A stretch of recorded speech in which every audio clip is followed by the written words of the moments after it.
will give the floor to you. Awesome. Thank you very much, Hillary. Thanks, everyone, for being here. My name is John. I am in beautiful Seattle, Washington.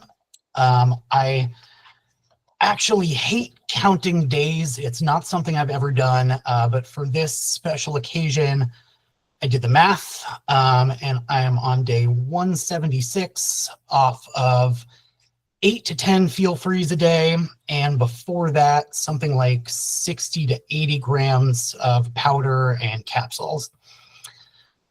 How did I get here? That's a good question. So I'm going to tell you two stories tonight. The first is the story of my life, the way that I understood it during my active addiction.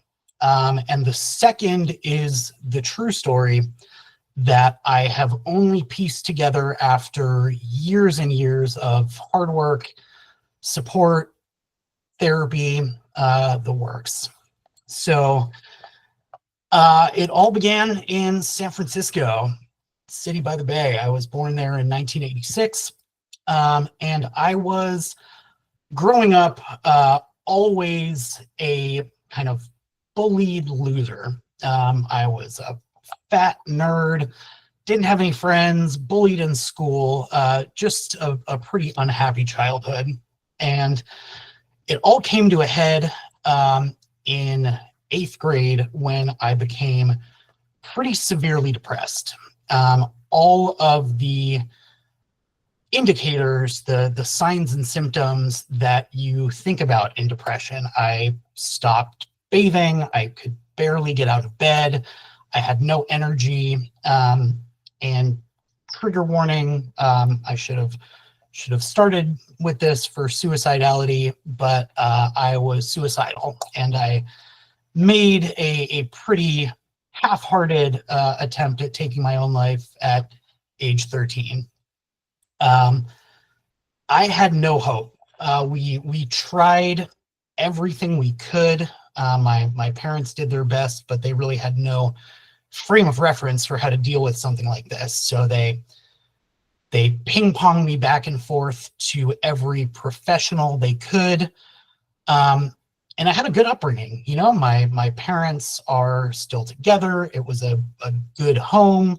I had everything I needed. There was no abuse or anything like that. So the conclusion that we all had is just that I had a chemical imbalance in my brain. You know, this is a medical problem, and we eventually came to a medical treatment that was a very intensive medication regimen. And slowly that started to work. And from that moment on, I learned an important lesson, which is that my brain was broken, and the only way to fix it was doing drugs. So, you know, that's what the professionals told me. That's how I solved the worst problem in my life. And so that's what I did for the next 10 years. I had an amazing high school experience. I went from being a nerd with no friends to a super popular guy, went to parties, was friends with everyone. And my secret was all I had to do was get high 24/7 and do every drug that I could get my hands on. I didn't really have an identity, and that became my identity. You know, I was the party guy. I was the guy who could get you drugs, who had a hookup to buy alcohol in the city, and it really changed my life for the better. And that's only half a joke. You know, one of the things we have to grapple with in addiction is that we do these things because it does something for us. And it did do something for me in a really positive way. And as, you know, one of the cliches that everyone says in recovery is it works until it doesn't. And for me, it stopped working during COVID.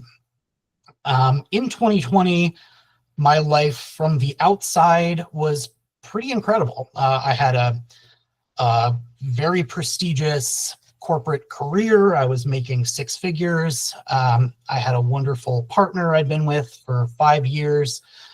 And then COVID hit.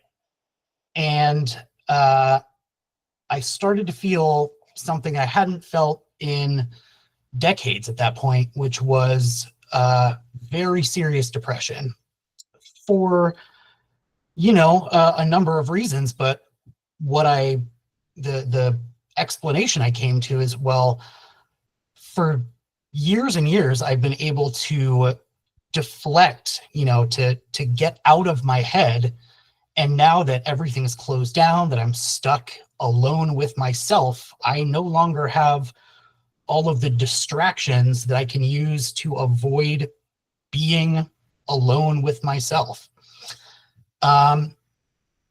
If only there was, a drug that I could have shipped to my house that I could use by myself without anybody knowing, that would, numb all of my feelings, but still make me functional enough that I could keep my shit together, and not get fired from my job and not lose my relationship.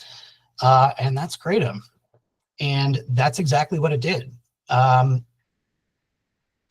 a healthcare professional, so I knew exactly what I was doing. I did my research. I knew Kratom was addictive. I knew it had opiate qualities, that it worked as a partial opioid agonist, and I did it anyway.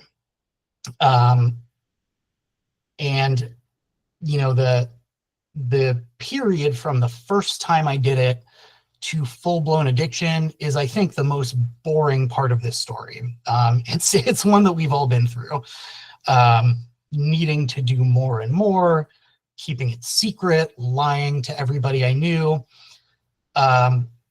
This progressed for 2 years until I woke up one morning in 2022 with the worst flu that I've ever had in my life. I was shaking and sweating. I couldn't move. I couldn't get out of bed. And I knew exactly what was happening. I knew I had run out the clock. I was no longer going to be able to function while being this severely addicted to this substance.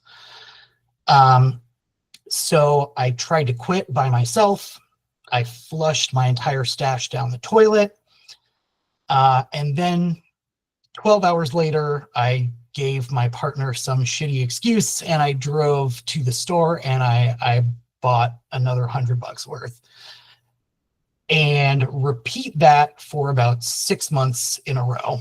I probably tried, told myself this is the last dose literally 50 times, genuinely believing it every time.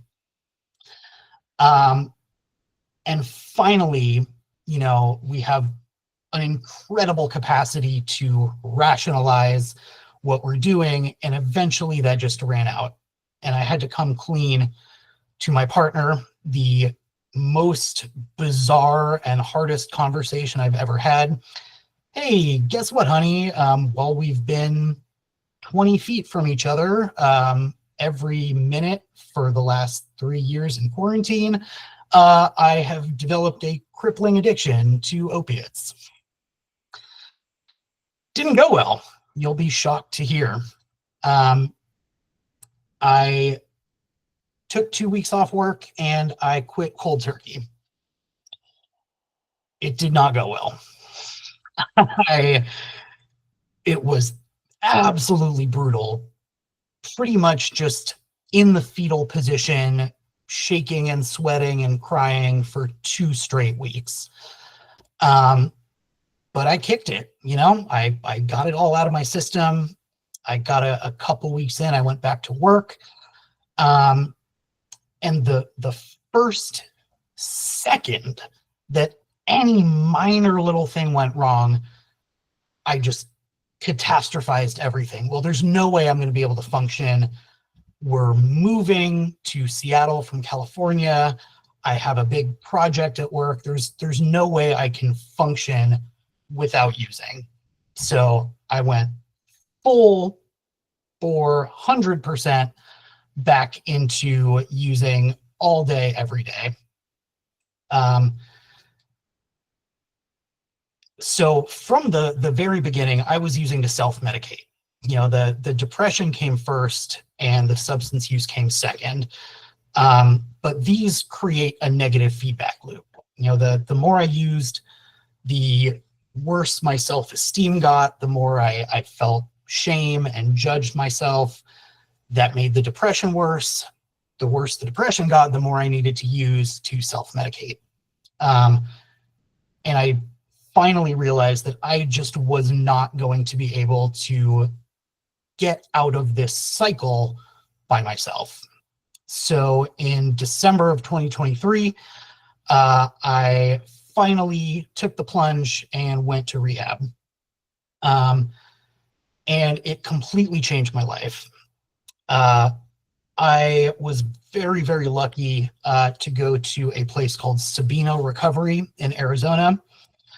I had tried 12-step programs and outpatient treatment with a 12-step model, and it just did not work for me.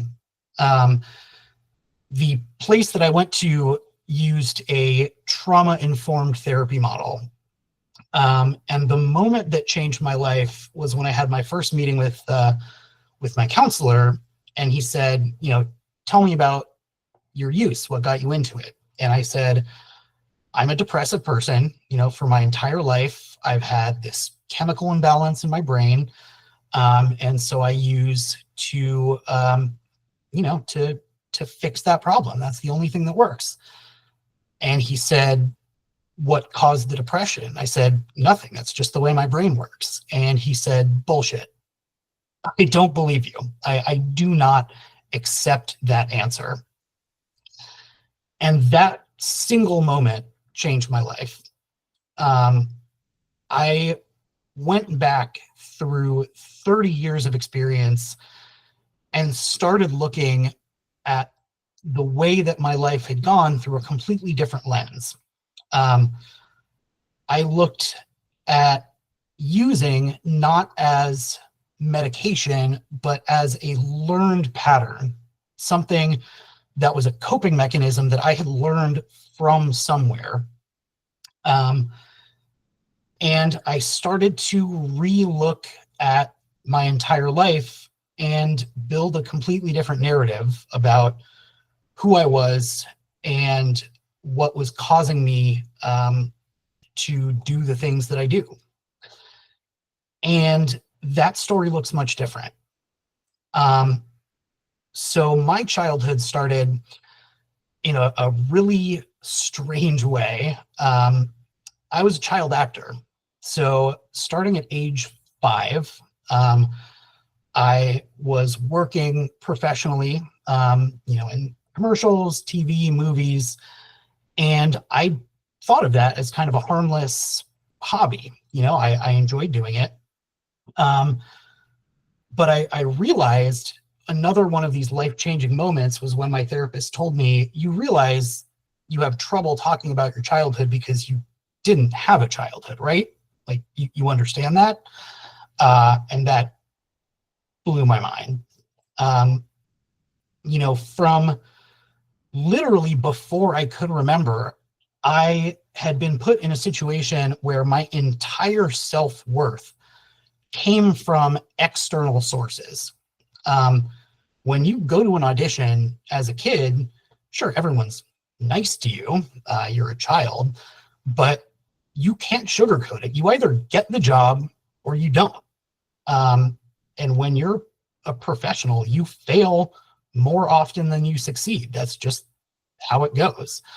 And so from an incredibly early age, I was judging myself with the highest possible standard. I was basically basing my entire self-worth against the most successful professionals in this highly competitive field. And I never learned a different way of judging myself. I grew up in a household that was incredibly competitive.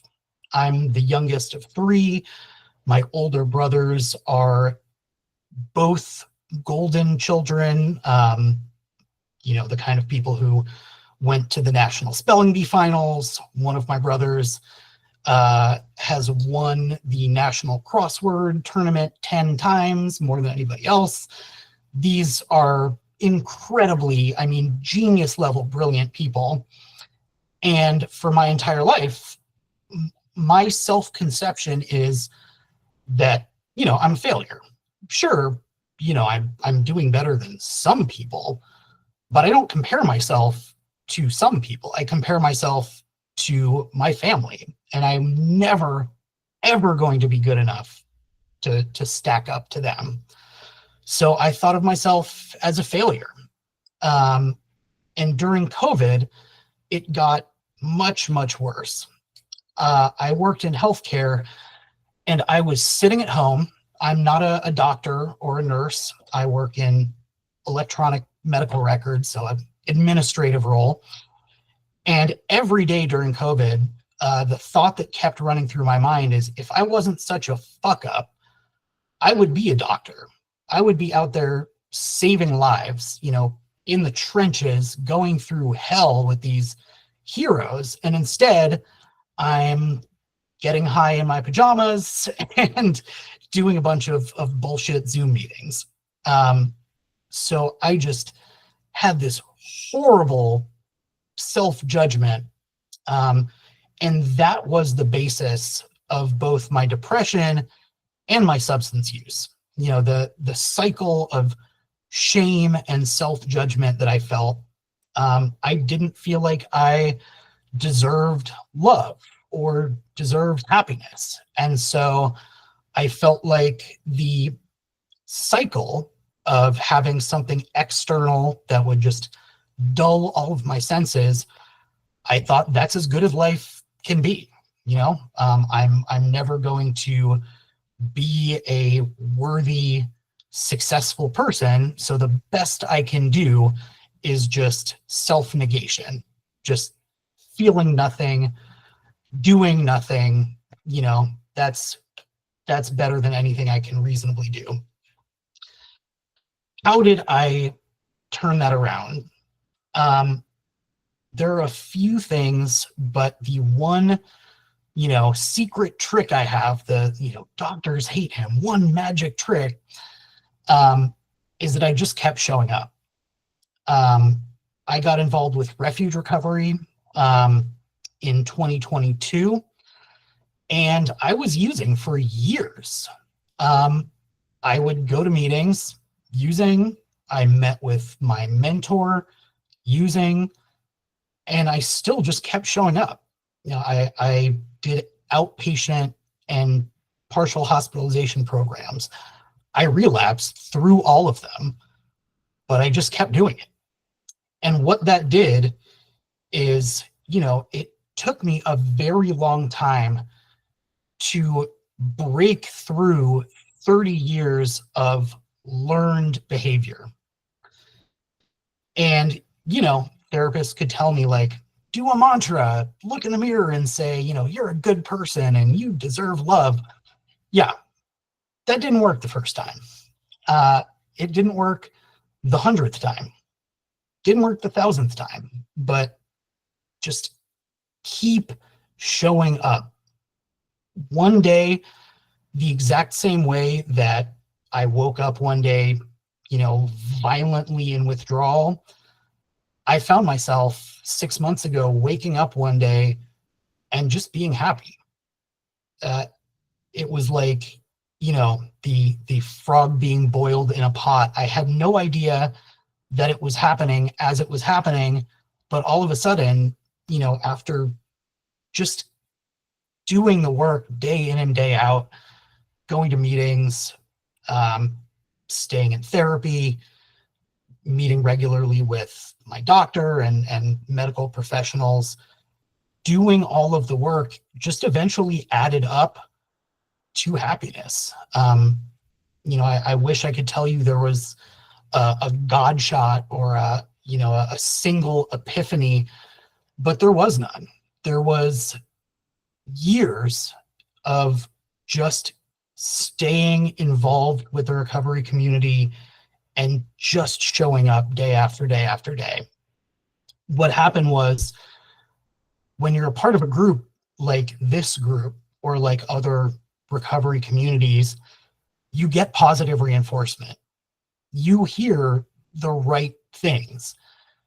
And eventually, after hundreds and hundreds of, smart, kind, generous, wonderful people telling you these things, even if you have a skull as thick as mine, it will get through it.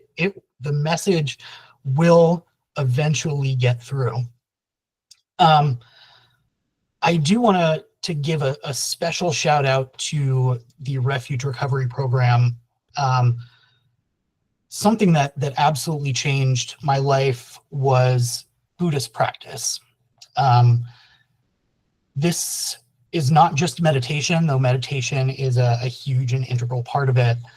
A lot of it is just reframing the basic way that we look at the world.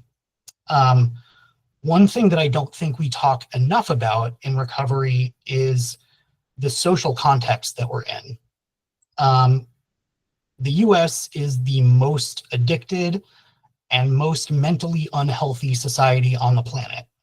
And there's a reason for that. It's not a coincidence and it's not an accident. We're in a society that tells us constantly and from the moment we're born that we are not enough, that the people that we are lacking something, that there are external things that we have to achieve and that we have to acquire to make us successful, to make us happy, to make us deserving of love and happiness. And these are lies. This is propaganda. And it's propaganda that a lot of us have really absorbed for our entire lives. And Buddhist practice was an incredibly effective way for me to reshape the way that we look at things like happiness. As I think a lot of us have realized in recovery, happiness is not euphoria. It's not, this peak experience where you're pumping your fist and screaming with laughter. It's gratitude. It's contentment. That's the only lasting happiness that's possible in life. And there's no group like addicts that understand better the core tenet of Buddhism, which is that suffering comes from desire. Suffering comes from wanting something that we can't have and continuing to want and want and want something that is never going to make us happy. And the opposite of that desire is gratitude, is contentment. And so reshaping my goal from, this view of happiness as, when I make $1 million a year, when I have a mansion, when I, am famous, that's not what happiness looks like. What happiness looks like is being able to look around and see your life and yourself for who you really are, and to be content with that, even though it's flawed, even though it's imperfect. It's what we have, and there's a huge amount for all of us to be grateful for. So on that note, I'm very grateful for all of you. Keep showing up for each other, keep showing up here. And yeah, I'm grateful for every one of you. Thank you.